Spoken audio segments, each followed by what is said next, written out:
आवाज और तस्वीर दुनिया के दोस्तों, सलामती हो आप पर।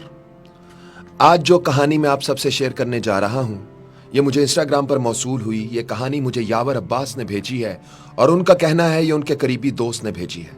इसे अपने प्रोग्राम में जरूर शामिल करें। इसे पढ़कर दोस्तों मेरे दिल पर तो दस्तक हुई। अगर इसे सुनकर आपके दिल पर भी दस्तक हो तो इससे हासिल होने वाले नतीजे पर गौर व फिक्र जरूर कीजिएगा। हम दो भाई और एक बहन है। वालिद साहब वफात पा चुके हैं, जबकि वालिदा हम भाइयों के साथ रहती हैं। बहन की शादी को 6 साल हो चुके हैं। इन 6 सालों में मैं कभी अपनी बहन से मिलने उसके घर नहीं गया। ईद शब बारात के मौका पर भी नहीं। सिर्फ माँ ही कभी कभार उससे मिलने जाती है। मेरी बीवी एक दिन मुझे कहने लगी, आपकी बहन जब भी आती है उसके बच्चे घर का हाल बिगाड़ कर रख देते हैं, खर्चा डबल हो जाता है। और तुम्हारी माँ हमसे छुपकर कभी उसको साबुन देती है, कभी कपड़े और कभी सर्फ के डब्बे और कभी तो चावल का थैला भर देती है। अपनी माँ से कहो ये हमारा घर है, कोई खैरात सेंटर नहीं है। ये सब सुनकर मुझे बहुत गुस्सा आया, क्योंकि मैं मुश्किल से घर का खर्च पूरा कर रहा था और माँ सब कुछ उठाकर बहन को दे देती थी। एक दिन बहन अपने बच्चों को लेकर घर आई हुई थी कि खेलते खेलते उसके बेटे ने टीवी का रिमोट तोड़ दिया।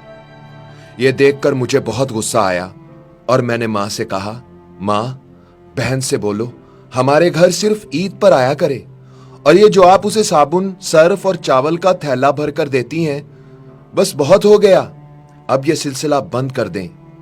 यह सब सुनकर मेरी माँ चुप रही, लेकिन मेरी बहन ने मेरी ये सारी बातें सुन ली, लेकिन उसने ऐसे जाहिर किया जैसे उसने कुछ नहीं सुना। शाम का वक्त होने वाला था। उसने अपने बच्चों को तैयार किया और मुझे कहने लगी, भाई मुझे बस स्टॉप तक छोड़ आए। मैंने झूठे मुंह कहा, रह लेती कुछ दिन, लेकिन वो मुस्कुराते हुए बोली, नहीं भाई, बच्चों की छुट्टियां खत्म होने वाली हैं, अब मुझे वापस जाना चाहिए। फिर जब हम दोनों भाइयों में जमीन का बंटवारा हो रहा था तो मैंने साफ इनकार कर दिया कि मैं अपनी जमीन से बहन को हिस्सा नहीं दूंगा। बहन सामने बैठी थी लेकिन वो खामोश रही। मेरी माँ ने कहा, बेटी का भी हक बनता है, लेकिन मैंने गाली देकर कहा, कुछ भी हो जाए मैं बहन को हिस्सा नहीं दूंगा। ये सब देखकर मेरी बीवी भी मेरी बहन को बुरा भला कहने लगी, मगर वो बेचारी खामोश रही। कुछ वक्त के बाद मेरा बड़ा भाई अलहदा हो गया और माँ भी उसके साथ उसके घर चली गई। मेरी बीवी और मैं दोनों बहुत खुश थे, मगर हमारी ये खुशी ज्यादा देर तक कायम न रही और मेरे बेटे को टीबी हो गई। मेरे पास जो कुछ था मैंने उसके इलाज पर लगा दिया। 1 लाख का कर्ज भी सर पर चढ़ गया। भूख सर पर थी। मैं बहुत परेशान था। कमरे में अकेला बैठा था, शायद अपने हालात पर रो रहा था कि उसी वक्त मेरी बहन घर आ गई। बीवी ने मुझे बताया तो मुझे सख्त गुस्सा आया और मैंने कहा, पहले ही वक्त मुश्किल चल रहा है, ऊपर से ये मनहूस भी आ गई है। मैंने बीवी से कहा, कोई जरूरत नहीं गोश्त या बिरयानी पकाने की। थोड़ी देर बाद बहन डरते डरते मेरे कमरे में आई। मैंने नागवारी से उसकी तरफ देखा, मगर वो आगे बढ़ी और प्यार से मेरे सर पर हाथ फेरा और बोली, वीरे मैं तेरी बड़ी बहन हूं, तुम तो मेरी गोद में खेलते रहे हो, मगर अब देखो तो जरा, मुझसे भी बड़े लगते हो। फिर मेरे करीब बैठकर उसने अपने पर्स से सोने के कंगन निकाले और मेरे हाथ पर रख दिए। आहिस्ता से बोली, वीरे तू क्यों परेशान होता है, तेरी बहन अभी जिंदा है। बच्चे स्कूल गए हुए थे तो मैंने सोचा जल्दी जल्दी से मैं अपने भाई से मिलाऊं।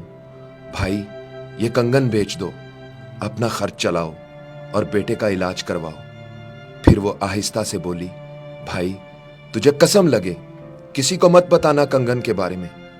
फिर उसने मेरा माथा चूमा और 1000 रुपए मेरे हाथ में थमा दिए। मैंने देखा वो 100 50 के नोट थे। शायद वो मेरी बहन की कुल जमा पूंजी थी। वो जाने लगी तो मैंने उसके पैरों की तरफ देखा। उसने टूटी हुई जूती पहनी हुई थी, पुराना सा दुपट्टा ओढ़ा हुआ था। जब भी आती थी वही दुपट्टा ओढ़ कर आती। फिर वो चली गई। बहन की इस मोहब्बत को देखकर उस दिन मैं मर ही गया। हम भाई कितने मतलब परस्त होते हैं ना। बहनों को पल भर में बेगाना कर देते हैं और बहनों से भाइयों का जरा सा दुख भी बर्दाश्त नहीं होता। मैं कंगन हाथ में पकड़े रो रहा था और सोच रहा था, बेचारी अपने घर में ना जाने कितने दुख सह रही होगी। कुछ लम्हे बहनों के पास बैठकर उनका हाल चाल पूछ लिया करें, वो इतने से ही खुश हो जाती हैं। यह अब मेरा जाती तजुर्बा है कि जब भी हालात खराब हों बहनों को दावत पर बुला लिया करें, फिर देखें उनकी वजह से कैसे रिज्क मिलता है। अफसोस हम समझते हैं कि उनके आने से अखराजात बढ़ जाते हैं, या माँ अगर उनको कुछ दे देती है तो हम समझते हैं इससे हमारे घर में कुछ कमी हो जाती है, मगर ऐसा नहीं है।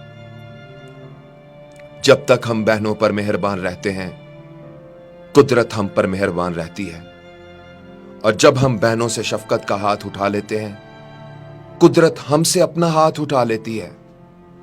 उजैर भाई, इस कहानी को अपने प्रोग्राम में जरूर शामिल करना। लाखों लोग आपकी आवाज और बात सुनते हैं, वो जरूर इसे अपनी जिंदगी का हिस्सा बनाएंगे। आवाज और तस्वीर की दुनिया के दोस्तों, इस कहानी ने अगर आपके भी दिल पर दस्तक दी है तो इसे पाकिस्तान के कोने कोने में और पूरी दुनिया में पहुंचा दें। और अगर आप भी अपनी कहानी मुझसे शेयर करना चाहते हैं तो मुझे इंस्टाग्राम पर फॉलो करके मैसेज करें। मेरी इंस्टाग्राम आईडी है उज़ैर रशीद 103, UZAIRRASHID 103। इंस्टाग्राम पर आपके हर मैसेज का जवाब मैं खुद देता हूं। और दोस्तों, अपना ख्याल तो सब रखते हैं, आप उनका भी ख्याल रखा करें जिनका कोई ख्याल नहीं रखता। उज़ैर रशीद को इजाजत दीजिए। अल्लाह हो आप सबका हामी व नासिर। अल्लाह हाफिज।